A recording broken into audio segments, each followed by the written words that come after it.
靜默主持，請留意你嘅身體。雖然每一部分都可以單獨嚟講，但係佢哋都唔可以單獨地活着。當你逐漸地認知同發現你身上呢啲唔同嘅部分係點樣美妙嘅配合成為一體，你會感受到真實無比嘅活力同振奮。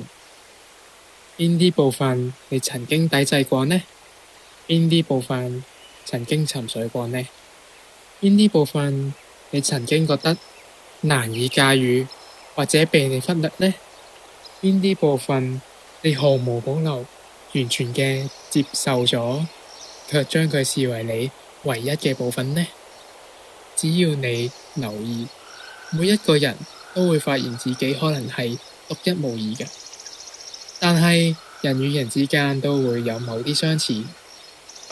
察看你嘅身體，想像你係一首交響樂曲，你係一件藝術嘅極品，幾咁令人覺得飄飄然。你係獨一無二嘅，你同其他人係唔同嘅，但係你同大家仍舊都係出於同一嘅彩虹生命力。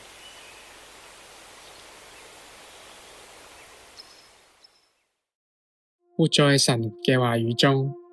今日嘅經文係馬太福音第6章16至18節。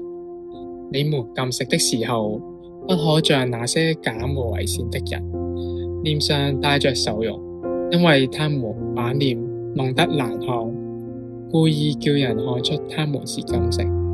我實在告訴你們，他們已經得了他們的賞賜。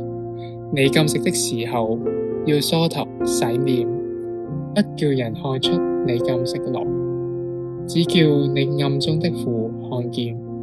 你父在暗中察看，必然報答你。禁食係放下身體對飲食嘅需要，重掌內心慾望嘅追求，叫身體順服自己，並顯出心靈同步降服喺天父面前。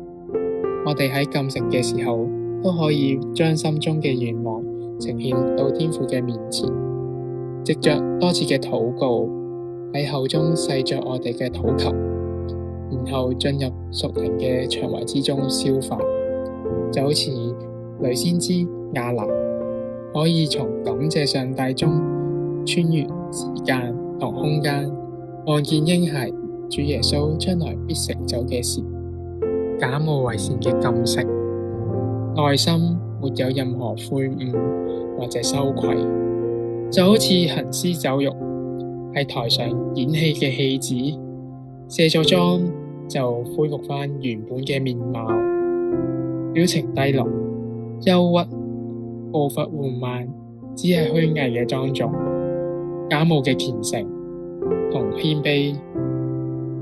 若果禁食成為炫耀自己，以長短同次數嘅多寡誇口，不但失去禁食嘅意義，反而令佢成為一個陷阱，令自己跌倒，並且絆倒身邊嘅人。我哋而家一齊喺信心入面禱告，感謝天父，你喺隱密之處察看我哋嘅一舉一動。你唔係用禁食嚟折磨同羞辱我哋嘅身心靈，亦都唔係為咗鍛煉我哋身體而提出呢個屬靈嘅舉動。感謝主，讓我哋有禁食嘅機會，讓我哋帶着真心誠意，將沉重嘅身心帶到你面前，喺不吃不喝嘅行動之中，將萬事看作糞土，活出身心靈嘅空間，迎接主嘅臨格，一心而得着基督為生命嘅至寶。感恩禱告，乃奉主耶穌基督嘅聖名祈求，誠心所願。與聖徒相通，弟兄姊妹一同學習禁食，係同心嚟到主面前降卑自己，尋求神憐憫嘅表示。讓我哋同心嚟到主面前，卸下憂傷，同負一軛，將教會嘅擔子擔起來，向世人作見證。真正嘅基督徒係表裏一致嘅，能夠與喜樂嘅人真正同樂，與憂傷嘅人真正同行。擁有呢啲嘅特質，遠勝過只想以禁食嚟得到別人嘅讚賞。